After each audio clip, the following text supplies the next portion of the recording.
आप ईमानदार साहब को ढूंढते हैं, उनका पता हम आपको बताते हैं। ईमानदार साहब आजकल जलालत बाई के कोठे पर तबला बजाते हैं। तभी एक और नौजवान बोला, हम तो ईमानदार साहब को नहीं जानते, मगर हाँ हमारे पिताजी ये कहते थे ईमानदार साहब संसद के सामने एक झोंपड़ी में रहते थे। हम तो ईमानदार साहब को नहीं जानते, मगर हाँ हमारे पिताजी ये कहते थे ईमानदार साहब संसद के सामने एक झोंपड़ी में रहते थे।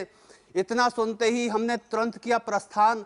मौके पर पहुंचे तो देखा झोंपड़ी जगह था एक आलीशान मकान। जैसे ही हमने दरवाजा खटखटाया, अंदर से एक सभ्य पुरुष निकल कर आया, मुंह में जलता हुआ सिगार, एक हाथ में लिए हुए गिलास जिन। हमसे बोला प्लीज कम इन। हमसे बोला प्लीज कम इन। हमने कहा इस कोठी की एक झोंपड़ी थी जिसमें ईमानदार साहब रहते थे, जरा उनके बारे में कुछ बताइए। वे बोले आपने आने में बहुत देर कर दी, वो तो बरसों पहले मर गया, उससे सच्चाई नामक एक बीमारी थी, इसी वजह से वो आत्महत्या कर गया।